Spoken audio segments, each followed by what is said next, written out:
The first time the notification sound meant something good, I was 13 years old and sitting on the edge of my bed with my knees pulled to my chest, watching the screen light up like a small sun in the dark. 7 messages, in under a minute. My name, spelled out across 4 of them. Cassidy said you were hilarious at lunch. Cassidy said you should come to her birthday. Cassidy wanted to know if I had the math notes from 3rd period, and also, what was I doing Saturday? I remember the exact weight of my phone in my hand. I remember the bedspread under me, a dark green with a loose thread I kept meaning to pull. I remember the sound, 3 soft ascending tones, like a question being answered, and I remember what it felt like to hear it in those first weeks. Like being led into a room you had been pressing your face against the glass of for months. That sound would follow me for the next 8 months.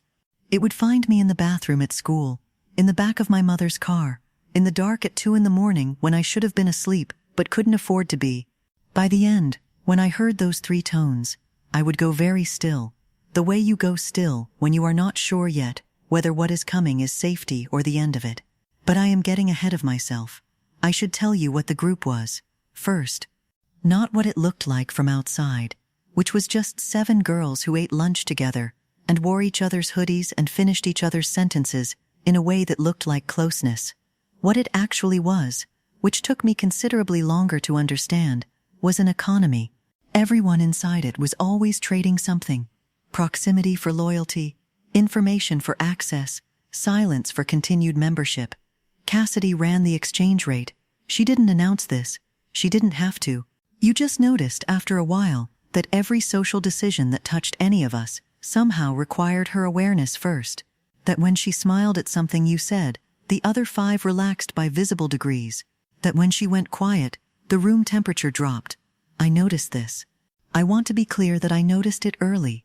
I was the kind of girl who noticed things, who cataloged the slight pause before a compliment, the way someone's eyes moved before they laughed at you rather than with you.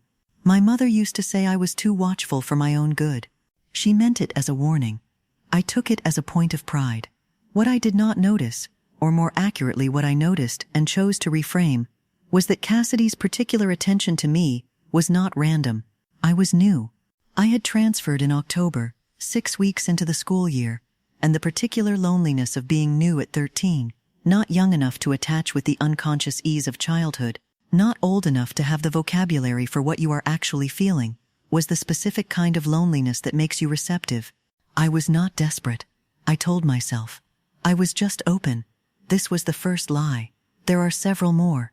The group chat was called something innocuous that I won't repeat here, and for the first month it was genuinely ordinary. Memes, homework questions, the low-stakes drama of who had said what in PE. Then one evening in November, a screenshot appeared. It was a private conversation between a girl named Priya and someone outside our group.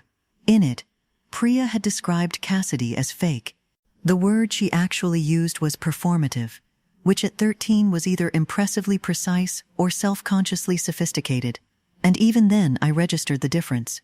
What I remember more clearly is that the chat went silent for 4 full minutes after the screenshot landed. Then Cassidy typed, "Well," and that was it, just that. And we all understood. Priya was not removed from the chat. That would have been too direct, too easily described to a teacher or a parent. What happened instead was more elegant and more brutal. She was simply responded to less. 1-word answers, delayed reactions, the occasional message left unread with a receipt Priya could see. It was a volume dial, not a light switch, and it was turned down so gradually that Priya kept second-guessing whether anything was even happening. I watched this. I told myself I was not participating. I was simply not intervening, which is a different thing. This is the version I held on to for longer than I should have. By January, the social architecture had become clear enough that I could map it, if I had wanted to. Cassidy at the center. The 2 girls closest to her, who had been there longest, and whose positions were most secure, who therefore had the least incentive to be kind. The 3 of us in the outer ring, who had more recent membership and more to lose. And then Priya, who had moved from inside to something more like adjacent, which is its own particular cruelty because adjacent still looks like belonging from the outside, and therefore offers no legitimate complaint.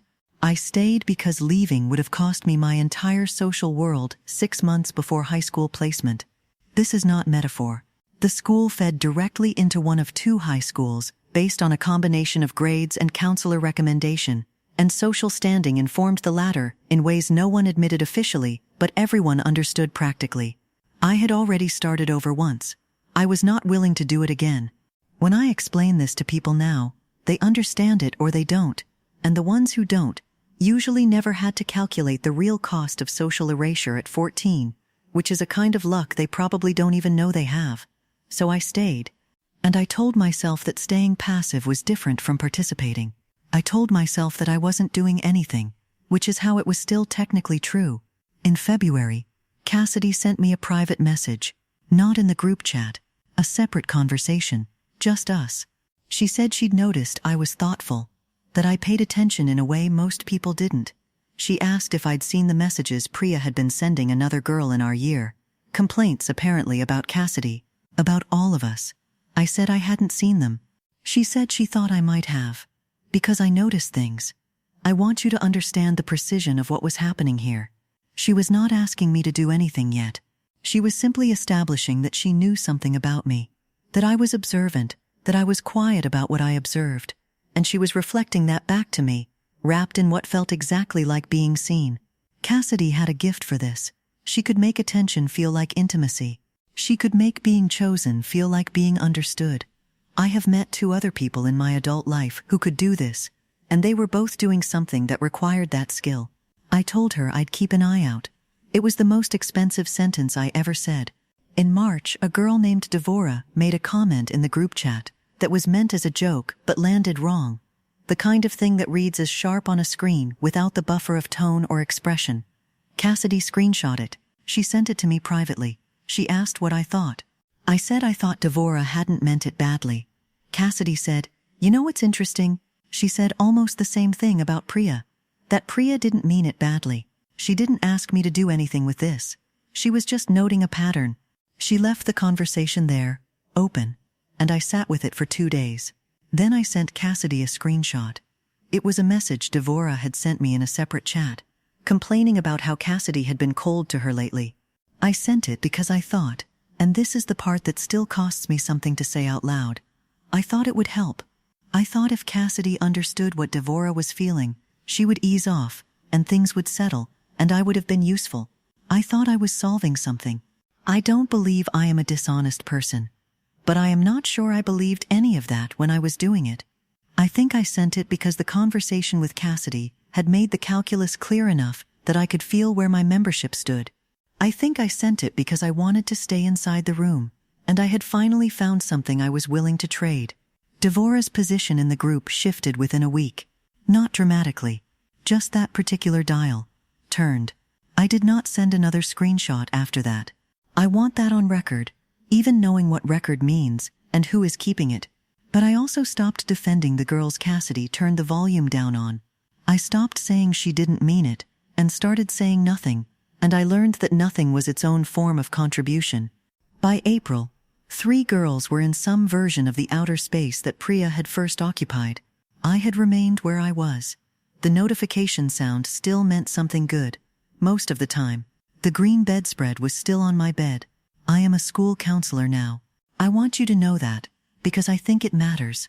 I have sat across from 14-year-old girls in various states of erosion, and I have said the right things about speaking up, about trusted adults, about how the group is not worth it. I believe what I say. I also know what the group felt like from the inside, the specific gravity of it, the real cost of resistance, the way intelligent girls can construct perfectly reasonable explanations for behavior they would not be able to defend to the version of themselves they started out as. Here is what I want you to sit with. If you are a parent, if you are a teacher, if you are someone who has ever said, "Why didn't she just leave?" or "Why didn't she just tell someone?" She didn't leave because leaving had a price. She could calculate to the decimal. She didn't tell someone because the social code inside that group defined silence as loyalty and disclosure as the deeper betrayal. She stayed because she was not being hurt. Exactly. Not in ways that left evidence. Not in ways she could explain without sounding like she was describing the temperature of a room. She was managing a set of incentives that adults built and handed to children, and then walked away from. And if she crossed a line she swore she never would, if she found herself doing something small and deniable and useful that cost someone else something she wasn't willing to pay herself, she did it because the architecture made it rational, not because she was cruel, because she was calculating. And because nobody who was watching ever named what the architecture was. I hear those 3 tones sometimes. Different phone, different app, means nothing now. My hands remember before my mind does.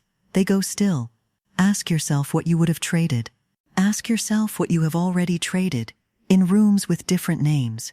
And then ask yourself what you think you're teaching the children who are watching you do it.